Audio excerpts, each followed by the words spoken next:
جن کا ایک ایک کر کے تو میں ذکر نہیں کر سکتی، لیکن کچھ اہم خدمات جو آپ کے سامنے میں پیش کر رہی ہوں وہ ہے امام خمینی کا فلسفہ خدمت۔ امام خمینی کے انسانیت کے خدمت کا فلسفہ ان کے اسلامی عقائد کے ساتھ بہت گہرائی کے ساتھ جڑا ہوا ہے۔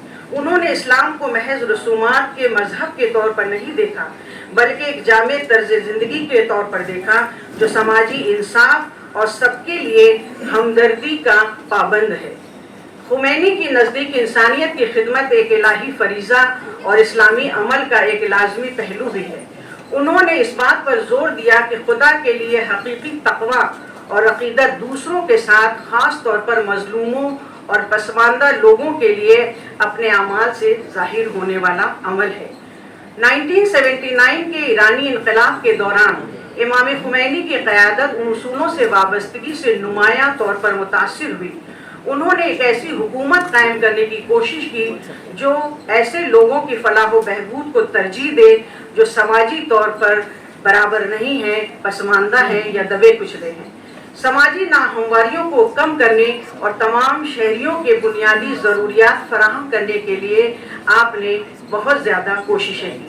ان کا اسلامی حکومت کا ویژن ایسا تھا جہاں لیڈر عوام کے خادم ہوں جو انصاف، مساوات اور سب کے لیے خوشحالی کو یقینی بنانے کے لیے اپنی زندگی کو وقف کر دیں۔ 1979 کے ایرانی انقلاب کے رہنما آیت اللہ روح اللہ خمینی نے ایران کے اندر اور مسلم دنیا کے وسیع تر تناظر میں انسانی وقار اور انصاف کو برقرار رکھنے کے لیے اہم کوششیں کی۔ ان کے اعمال اور تعلیمات کا مقصد سماجی، معاشی اور سیاسی ناانصافیوں کو دور کرنا تھا۔ امام خمینی نے انقلاب کی قیادت کی جس نے 1979 میں ایران کے شاہ کا تختہ الٹ دیا، ایک ایسی حکومت جسے جابرانہ، بدعنوان اور مغربی مفادات سے ہم آہنگ دیکھا جاتا تھا۔ انقلاب کا مقصد ایرانی خود مختاری کو بحال کرنا اور ایرانی عوام کی شکایت کا ازالہ کرنا تھا۔ اس لیے اسلامی جمہوریہ ایران کا قیام عمل میں آیا، جس کا ارادہ اسلامی اصولوں، عدل و انصاف اور انسانی وقار پر مبنی حکومت بنانا تھا۔ امام خمینی نے ولایت فقیہ، اسلامی فقہ کی نگہبانی کا تصور پیش کیا، جس نے ایک سینئر اسلامی عالم کو اہم سیاسی اختیار حاصل کیا۔ یہ نظام اس بات کو یقینی بنانے کے لیے بنایا گیا تھا کہ حکومت اسلامی اقدار اور انصاف کے اصولوں پر کاربند رہے۔ ان کی قیادت میں ایران نے اسلامی فقہ پر مبنی قانونی اور سماجی اصلاحات کا ایک سلسلہ نافذ کیا جس کا مقصد سماجی انصاف کو فروغ دینا اور عدم مساوات کو کم کرنا تھا۔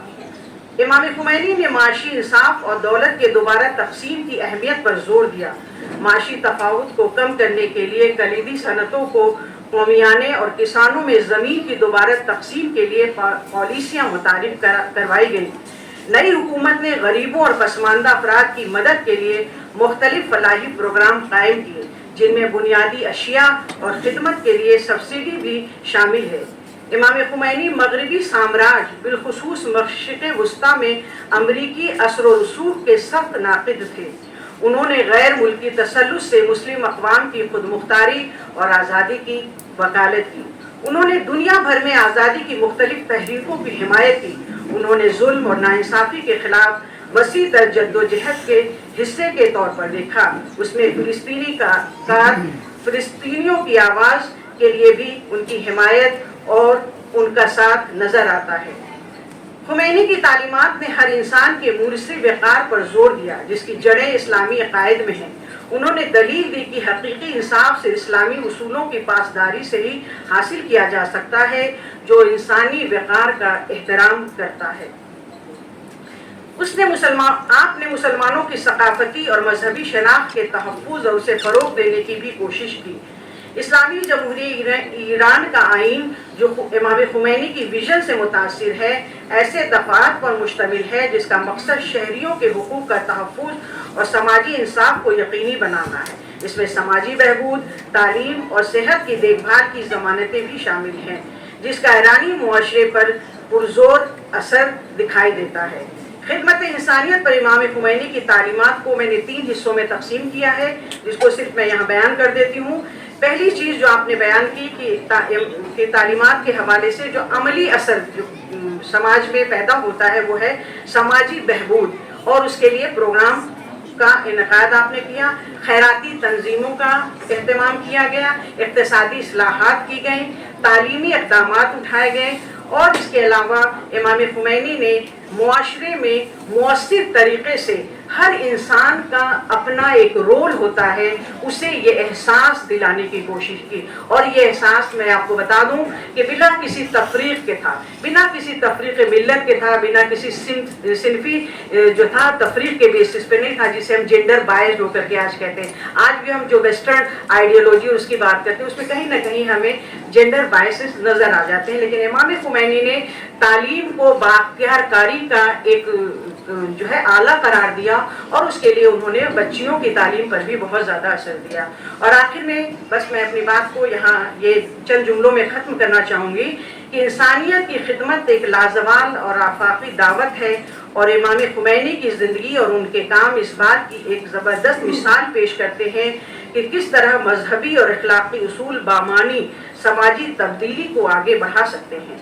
انصاف، ہمدردی اور تمام لوگوں کی بھلائی کے لیے اس کی وابستگی اس گہرے اثرات کو اجاگر کرتی ہے جو بہترین قیادت کے ذریعے معاشرے پر پڑ سکتی ہے۔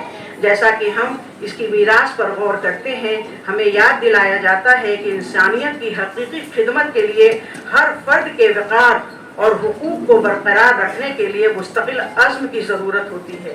ایک ایسی دنیا کو فروغ دینا جہاں ہمدردی اور انصاف سب سے اہم ہو، اور امام خمینی اس ویژن کو آگے لے کر چلے تاکہ ایک صحت مند معاشرہ قائم کیا جا سکے جہاں سب کے لیے جگہ ہو اور ہر ایک فرد انسانیت کی خدمت میں اپنا اشتراک اور تعاون دے سکے۔ بہت بہت شکریہ۔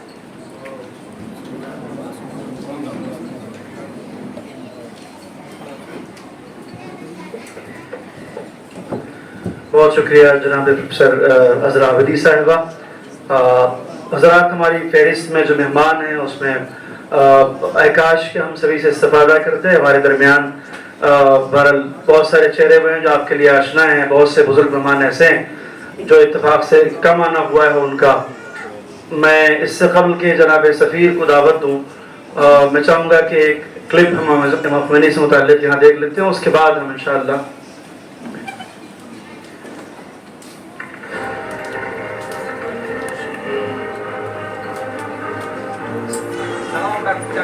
در خدمت ہے جناب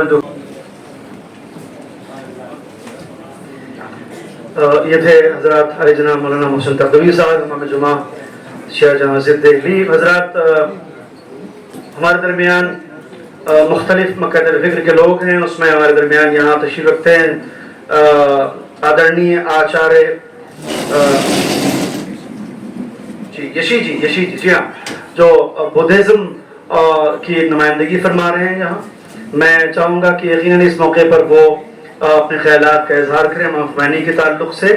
آچاریہ یشی جی جو بدھسٹ جو پارلیمنٹ کے آپ اسپیکر بھی رہ چکے ہیں، ان کے ترجمان بھی یہ آپ سے خطاب کرنے جا رہے ہیں۔